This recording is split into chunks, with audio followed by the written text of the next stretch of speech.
Salut la compagnie, c'est Jules Melon et aujourd'hui dans Impro Ciné Critique, à la sortie du cinéma et donc dans la Melon Mobile, je vais vous parler d'un film que j'ai vu hier, vous qui regardez cette vidéo en ce lundi de la Saint-Valentin, et pour l'occasion, je vous emmène en croisière pour Mars sur le Nil. Et oui, fallait bien que je la fasse, puisqu'il s'agit du titre de ces nouvelles aventures modernes du détective Hercule Poirot, fétiche des romans d'Agatha Christie, qui avait déjà eu un film récent centré sur ses aventures, il y a 4-5 ans, Le Crime de l'Orient Express, réalisé à l'époque par Kenneth Branagh. Eh bien, le metteur en scène britannique rempile ici et reprend son rôle principal, c'est lui qui joue Hercule Poirot, on n'est jamais aussi bien servi que par soi-même, pour une histoire indépendante, même si c'est une suite dans le Hercule Poirot Universe, si vous voulez. Et donc, à ses côtés, il y a de nouvelles actrices, nouveaux acteurs, comme Gal Gadot, par exemple, qui quitte son costume de Wonder Woman pour l'occasion, Annette Bening, Tom Bateman, Russell Brand, qui visiblement a eu quelques petites polémiques récemment sur les réseaux sociaux, Gal Gadot aussi, il me semble. Il y a Letitia Wright, qui elle aussi a fait parler d'elle par rapport au vaccin, mais qu'on devrait retrouver normalement dans Black Panther 2. Et il y a Armie Hammer, qui lui aussi a eu des histoires autour du cannibalisme. Le casting est étrange. Citons aussi la présence d'Emma Mackey, qui elle explose depuis quelques mois, quelques années, et son apparition très remarquée dans la série Sex Education.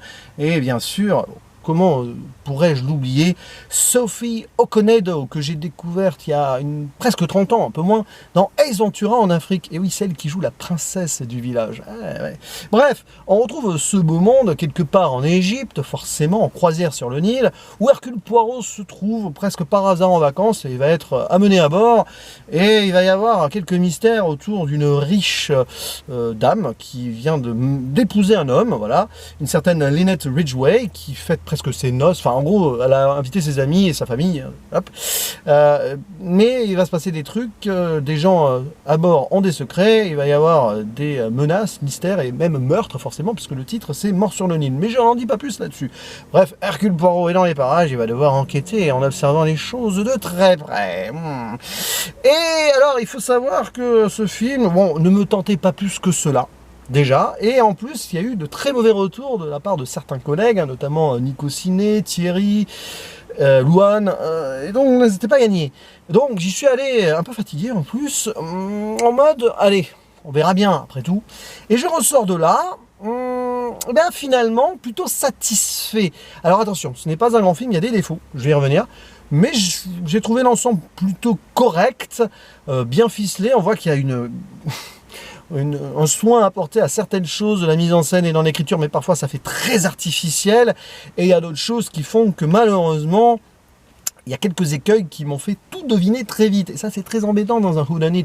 T'aimes bien suivre un peu l'enquête et te demander, mais qu'est-ce que c'est que ce bazar? Qui a pu faire quoi, pourquoi, les alibis, les mobiles et autres, etc. Et très rapidement, en fait, j'ai découvert le poteau rose à 95%, donc c'est pas que ça m'a sorti du film, mais en ayant la révélation finale, j'ai dit « Ah ben oui, forcément, ça ne pouvait être que cela ». Et il y a une raison à cela, et ça c'est un gros problème du film, c'est la direction des acteurs. Alors, il y en a qui jouent bien, et tout, mais il y en a d'autres, c'est plus compliqué, plus laborieux. Je ne vais pas dire qui, parce que en disant cela, ça reviendrait à spoiler et révéler les coupables. Mais à un moment, quand même, t'en as qui sont un petit peu en mode de cabotinage, et pour cause.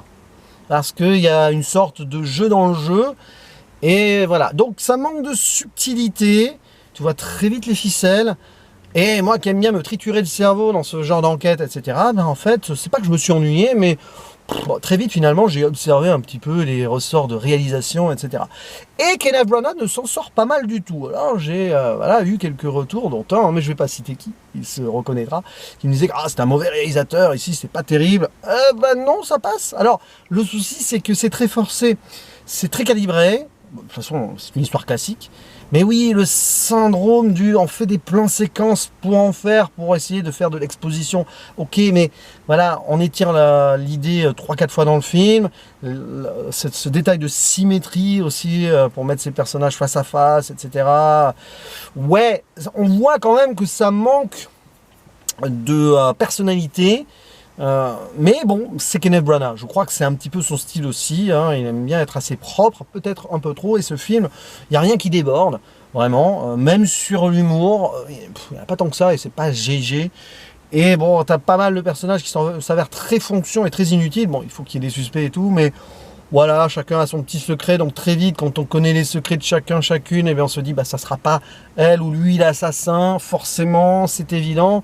Et petit à petit, comme ça, de toute façon, même si vous n'avez pas deviné qui a fait quoi, etc. très vite, et bien même par élimination, arrivé à la révélation finale, vous saurez qui sont, oui, qui est la laitueuse tueur. Bref, tout ça mélangé.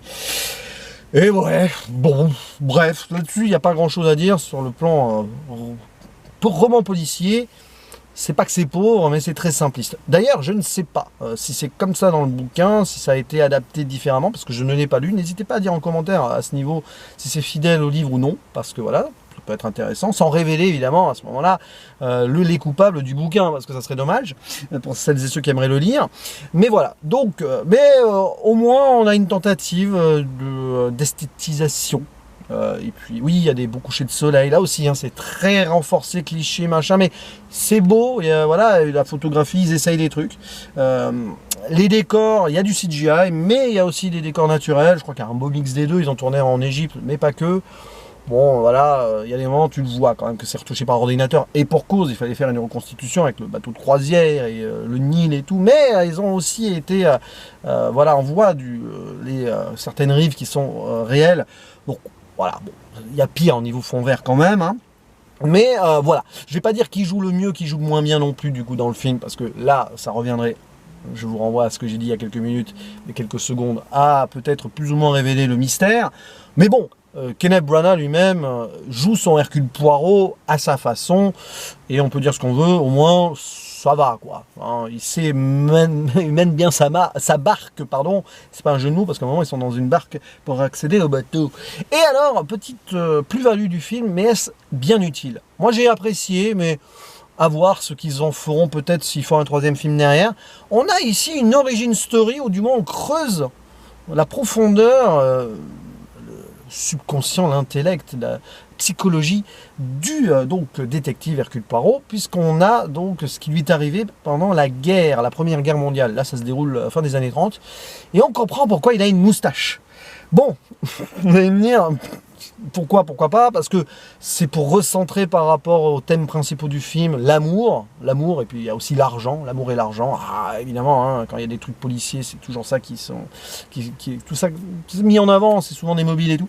Bref, oui, on voit les traumatismes du monsieur par rapport à la guerre, par rapport à une femme qu'il aimait, qu'il a perdue, et donc on comprend pourquoi il a une moustache. Bon, au moins ça nous évite une sorte d'origin story, genre Poirot, pas comme Solo, mais presque. Et on a un noir et blanc qui presque rendrait hommage à 1917 au début avec ce plan séquence dans les tranchées. Mais bon, heureusement, ça n'en fait pas des tonnes. Donc voilà, il n'y a pas forcément grand chose à dire sur ce film, je vous l'avoue. Après, on peut rester en haleine, on essaye de voir les petits secrets, machin, chose et tout, même si, ouais, c'est pas forcément la personne derrière le ou les meurtres, mais quand même, pourquoi pas. C'est vite lourd quand même, hein, il faut l'avouer. Mais bon, franchement, ça passe. Je m'attendais à bien pire. Il y a eu mieux. Je vais mettre ça au niveau du Crime de l'Orient Express, sorti en 2017, hein, si je m'abuse. C'est le même genre de film. Voilà, donc... bref, je vais mettre un 6 sur 10, mais j'aurais pu mettre 7, ou peut-être mettre 5 si j'avais été beaucoup plus sévère, je ne sais pas, vous savez les notes. Hein. Mais là, j'ai passé un bon petit moment sans forcément être surpris du tout même. Et c'est une autoroute, ce film. Hein. Il s'est déroulé sur les rails du classicisme. Mais bon, allez, admettons. Franchement, vu les premiers retours que j'avais eus, je m'attendais à une bousasse, et ce n'est absolument pas le cas.